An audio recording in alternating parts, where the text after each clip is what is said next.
Hello, everyone. Happy Sunday, and welcome to our Keeper Recap video. It's finally time. Seems like it was such a long off season, but we're almost there. We finally hit our time frame here for when to select our keepers and our keepers lock, which was 2 weeks out from our actual draft. And that has completed successfully, and we'll talk about it here. But before we do that, just a reminder: we can see it on the screen. It's on the main part of Sleeper when you get on there, of course. But our draft scheduled just shy now of 2 weeks. So Saturday the 24th at 7 o'clock.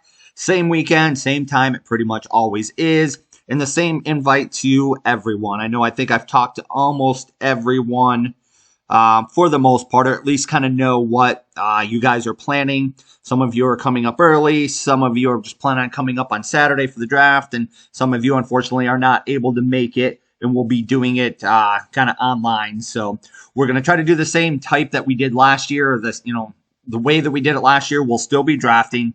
Of course, with Sleeper, it'll still be online. You'll still be responsible for having a device to make your picks. But I will have a way to broadcast it. Probably not on the projection screen this year, just because that was a little challenging to see. I think I'll actually have a TV separate down here that we can kind of be able to have a big screen to see, watch it on the TV while, of course, you have your devices that you're looking at. Not sure if we'll actually do this, and depending on the weather, might do it on the porch outside, just because this draft probably won't take as long, and it probably won't. It'll just barely probably start getting dark. Since, technically there's 3 rounds we won't be drafting this year, right? So that should move it pretty quick since everybody got to keep 3 keepers. Should make it a little bit quicker. Or we'll do it in the basement, like we always do, based on, we'll see what the weather says and so on. If it's like this past weekend, maybe doing it outside would be fantastic. I've toyed with doing it before outside. It just seems like that weekend in August is always 90 to 100, and we just don't ever want to be outside for it. So, but yeah. Excited for the draft coming up. Planning on having lots of fun, food, all that good stuff. So those of you that are planning on coming up early, you guys know the drill. We'll be camping out in the backyard. We'll be doing stuff all day on, Friday night, Saturday. So for those of you coming up, if you're just coming up on Saturday, if you're coming up on for Saturday, know that you can come up as early as you would like, because we'll be out, outside, probably grilling out for lunch, playing some cornhole, kind of just pre-partying, tailgating, whatever you want to say, for planning for the draft coming up at that night. So cool. So let's talk about keepers. So that's really the idea of this video, right? Where we're going to break down keepers. We're going to talk about it a little bit and do a ranking. So just so everybody knows, like, it was a very easy process to do the keepers. That was one reason, right, that we went to the Sleeper app, as we knew it was going to be a better platform to be able to track keepers and for me to set them and so on. And it was, honestly, right at 7 o'clock, I was able to see who everybody had selected. It popped right into the draft board for me, and it showed that there's 3 players that were keepers, but of course it didn't assign them rounds. I'm not smart enough to know what round it would assign them to, so I had to go in there and kind of plug them in to where they needed to be. And then it's good to go. And now it's available on your draft board. So just a reminder on that, of course, for all the keepers this year, right, they maintained the round that they were drafted in, or if they were undrafted, then, they were the 16th round. If you choose to keep them again for next year, then they move up one round earlier. So if you kept them in the 10th round this year, because that's where they were drafted last year, you decide to keep them for their second year, then it would move up, 1 round. It would be your 9th round for next year, but still a lot of value in, some of those that, some of you guys are keeping really, really late. So, and if you're curious on how to see all this, maybe you don't play around with Sleeper a lot. And if you don't, I would definitely say to do it. There's a lot of good stuff on here. Again, that's why we jumped ship from Yahoo and went to Sleeper for that reason. But I know you can see all the keepers if you go in. I'm on the main page as of right here. You go into the draft room, right, and it pulls it right up on with all of the keepers. And of course, this is the actual draft that we will be using, the draft board that we'll be using on the night of the draft. And we'll start it here, and then it will go. if you're curious, though, and let's say if you want to do mock drafts off of it, of course, get back out of here, you can do that by, in the same spot on there, instead of going to the draft room, go to mock drafts. And I know on your phone it's a little bit different than on the computer, but we're on the computer, so I'll show you that. But go over to the side for new mock draft, and it pulls in the draft board, and it's just awesome. So then you can actually go and do a mock draft based on all the keepers that are on here, and then really, kind of plan for what route that you are going to go, with the keepers, because it definitely throws a whole different draft strategy into this year. Because, let's say I have the 4th pick, but really I have the 3rd pick since Jeremy already kept his first rounder, so he technically won't be picking. But of course, then there's not your normal selections of who's available, because those that would be available there would be what? McCaffrey, Jefferson, Gibbs, all of those that could be available there at the 4th pick are kept, and they're not there. So you kind of got to go with who's the next best available, and so on. So we will do that, of course, later video. I plan on doing a mock draft video.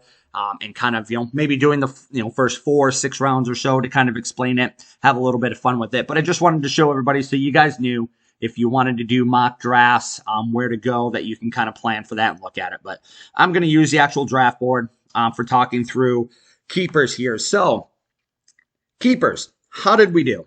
Well, since it seems like with a lot of these videos, we love to hear how well we did or how bad we did. Well, that's the plan with the video today. I ranked everybody 1 through 12.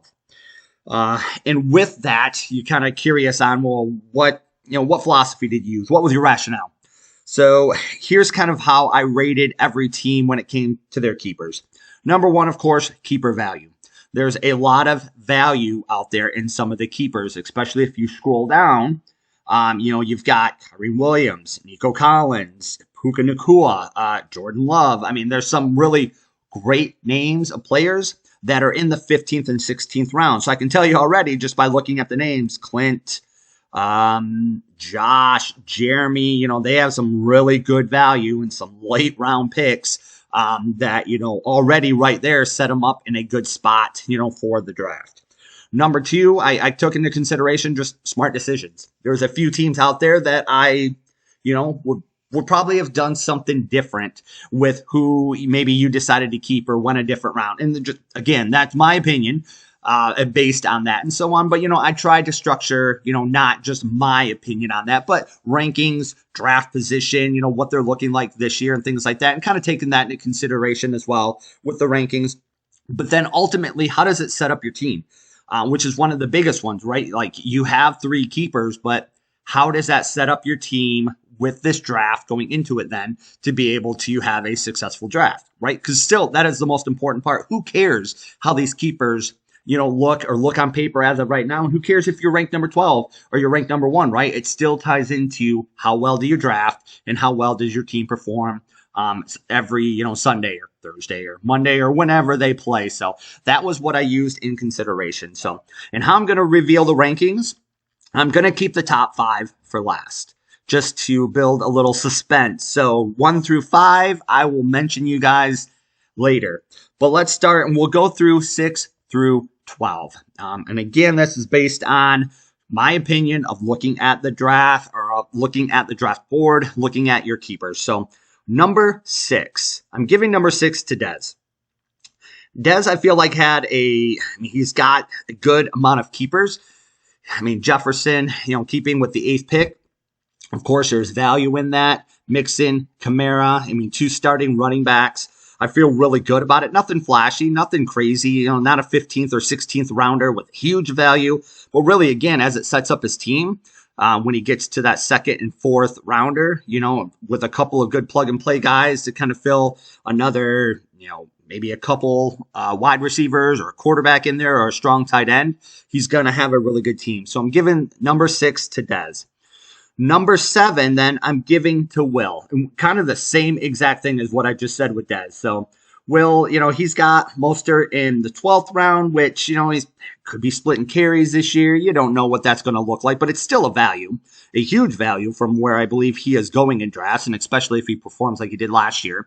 But with Henry, Samuel, those are just 2 strong players.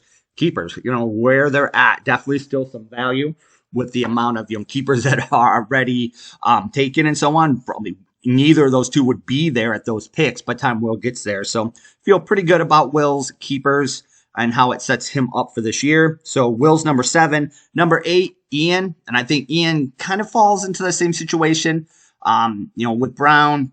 St. Brown kind of in an area. I mean, just kind of had to keep him. He was going a little bit earlier. He probably would have gone a lot earlier based on our keepers.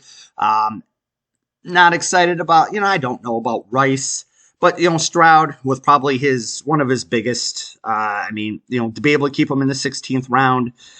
Drafted super late last year. I think he actually drafted him in the 16th round, if I remember right. And he wasn't just a free agent pickup. And he's going, a lot earlier based on how he performed last year. So that right there is what kept Ian a little bit higher than the next 4 that we're going to talk about. So I put Ian at number 8. Number 9, I gave to Jay. Jay, you've got Laporta. You're welcome. Again, going back to that trade where I panicked a little bit and I felt like I was fighting for the playoffs last year and I was willing to give him up. And now, of course, I wish I didn't. So that's some huge value for you. White, Lamar, both really good keepers. Again, value with that. Nothing flashy. You don't have, that 15th, 16th rounder that is being drafted this year in the first or second. But still, not bad. Again, you've got one, a quarterback, running back, tight end. You're setting yourself up for a pretty good draft. And you have your first 3 picks available. And actually, you're the only team who'll have your first 3 rounds still available to be able to pick. Number 10, I'm giving that to John. Breece Hall, great. He's going, of course, a lot earlier than the 3rd round of where John gets to keep him. So that's huge value. Cook, Pittman, sure. There's definitely value in those 2. I'm not excited about either of them. Probably when John looked at them, kind of the same thing. He's just like, it's great value, so I definitely want to keep him. The CeeDee Lamb pick is probably what factors in a lot here, John. You could have kept him as the 12th pick, and right now he's going number 1, top 3, top 3 or 4 at least in most fantasy football drafts. It would have been great value. But again, you don't know what's going on right now. The Cowboys are a mess. There's contract situations. He could hold out all year. He could ask to be traded. There's a lot that's going on. So maybe this will actually work out for you if they have a terrible year and he ends up holding out or not playing this year or things like that. Then you'll be the one laughing at it. But if he does, sign a contract and play, I think there would have been huge value for you to keep him at number 1. But, we all had choices to make, and, that's the route that John went. We'll see how it plays out for the season. So I give John 10th. Number 11 goes to Adam. And not that he has bad keepers by any means. It's just, again, nothing really flashy. He's got Kyler Murray in the 14th round. Yeah, there's value. I think he'll have a decent year. Connor will have an okay year, I feel. Devontae Adams, you just don't know quarterback situation with that team. He was so up and down. I know I had him in another league last year, and I think was towards the playoffs or something like that. He just had a terrible game that screwed up, so many people's playoff hopes and chances and so on in many, many other leagues. So, but just nothing flashy for that, so I give Adam number 11. And number 12, dead last in our league, I give to myself. I hate my keepers. I wish I wouldn't have done that trade and I would have kept Laporta, but I didn't. I played for last year and just felt like I can, make it up this year, and I guess we'll have to see how well I draft. So, I like having A.J. Brown, on my team again last year. Toyed with not keeping Dak again just because the Cowboys are a mess. And Dax also has, he's walking around in a walking boot and contract issues and all of that. And then Jaden Reed, right now I think he's listed as the number 1 receiver in Green Bay, if not, top couple. He had flashes last year. I guess just hopeful. And I'm keeping him just because it's a value. He's going, way earlier than the 16th round. But I can't say I'm excited about any of those. So I actually rank myself dead last in the keepers in my own league as commissioner. I know. I should have a better showing, but I don't. And I think I'm being pretty truthful. If any of you were doing this in my place and voting, you probably would put me towards the bottom as well. So that is 6 through 12. And that leaves us 1 through 5. And let's go in reverse. So let's start with number 5. So who I feel fifth best with their keepers. And there's 5 of you I've haven't mentioned, so you kind of know who you are. Again, value, how well, what smart decisions and how well does it set up your team. So number 5, I'm giving to Clint. Clint, I don't feel like it's not anything flashy with Allen or Metcalf, of course, but when you've got Kyrie Williams that 16th round, he's projected, I don't know if this really has it. Kyron Williams, I know he's number 1 in the depth chart. Last year, 4th running back, and with missing time, I mean, just, again, it's a huge value. So when you get to have, I think he's going in most leagues right now, number 1, or in the first round, and be able to keep him in the 16th round for 2 years, that's huge. So that right there, I think, alone is the reason that I put Clint in the top 5 at number 5. Number 4, I'm giving that to Josh. Josh, I know he'll be the first one to tell you on how he kind of played everything out with the playoffs and the non-playoff teams in that bracket, because he knew he wanted to keep Christian McCaffrey. He didn't want to keep him at number 1. He saw a huge value by having the 6th pick and keeping him. So yeah, that's huge. I mean, that's huge value on that. But he also has then, I feel, Nico Collins, who, is going, of course, a lot earlier, but he'll have him in the 16th round. That's huge value in that. So, I mean, John's set up pretty decently with one of the best, if not the best, running back that's out there, a really strong wide receiver, and then a pretty decent tight end option in the 15th round. So Josh is number 4. Number 3, I give to Sean Cash. Gibbs, going a lot earlier than that. He's ranked as, depending what platform you look at, one of the top, 5, probably running backs or, position. Maybe even overall, definitely going in the first round. So huge value keeping him in the second, since you would actually have the last pick in the second round. But then also, White, who's right now, number 1 on the depth chart.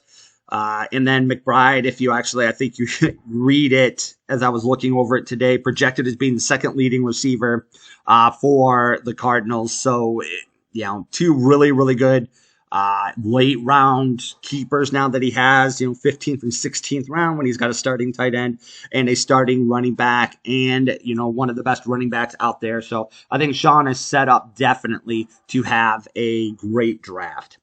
So now we're down to 2 teams left, and you're wondering, who haven't I mentioned? Well, we've got Jeremy and we've got Jake. Those are the 2 that I haven't mentioned yet. So number 2, I'm giving to Jake. If you look, Jake doesn't have, it's not a ton of flash. I mean, he's got Tank Dell in the 15th round, which is huge, huge value. But I really played this one off on how well does it set up your team for the draft. I mean, a fantastic wide receiver option. And then really, I mean, depends on how he wants to play it out. His running back position could be set. And then he could just go very wide receiver heavy, or tight end or quarterback or whatever route he wanted to go.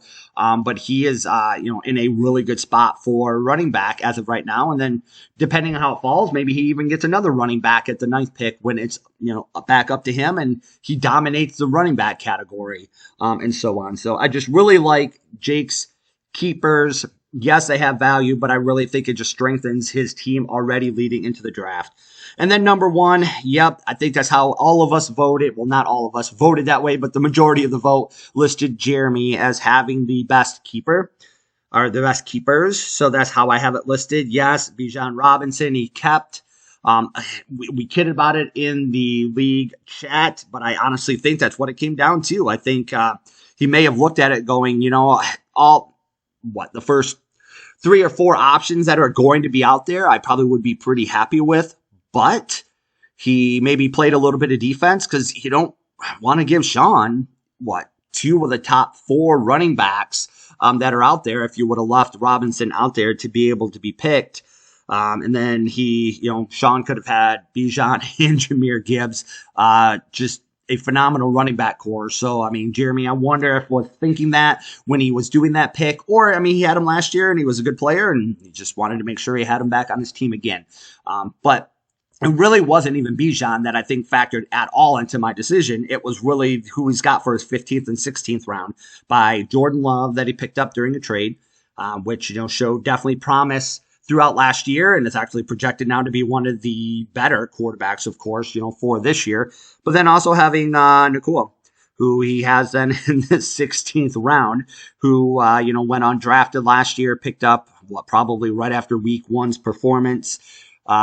And so on, and goes back into an offense it's going to be, very points driven, and now probably not a lot of changes from how it performed last year, even with Cooper Kupp coming back and hopefully healthy this year and so on. But I just love Jeremy's team on how it sets him up. One of the best running backs that are out there, one of the best quarterbacks, and then one of the best wide receivers that he already has. And, he still has almost all of his picks after the first round. So there you have it. There's the ranking. Number 1, Jeremy. Number 2, Jake. Number 3, Sean. Number 4, Josh. Number 5, Clint. Number 6, Des. Number 7, Will. Number 8, Ian. Number 9, Jay. Number 10, John. Number 11, Adam. And dead last is myself. Because, not happy with my keepers at all.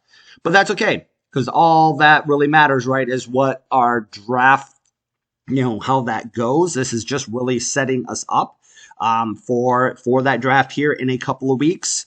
It just means I need to do a lot of mock drafts and try to fill, still the best team that I can around these keepers and make the most of it. So, all right, that's all we have for this video. Thank you again for everybody getting your keepers in on time. It was actually nice not to have to really follow up with anybody or not having anybody miss the deadline and then have to say sorry. You all knew the rules. We are posting it, Clint and I, all over the place the last, week or so, reminding everybody of the time frame. So thank you all again for getting that in on time. We didn't have to follow up with anyone last minute. Not that I would have known if they had them submitted, I guess. I don't think I would have known until it clicked over and then showed that they just didn't have anybody on there. So it was just nice not to have to deal with that. So, all right, guys, that's all for this video. If you do have any questions, around any of this, your picks, the keeper levels, where they're at, rounds, and so on, of course, reach out to me and let me know. And then know that we'll have a mock draft video here coming very soon.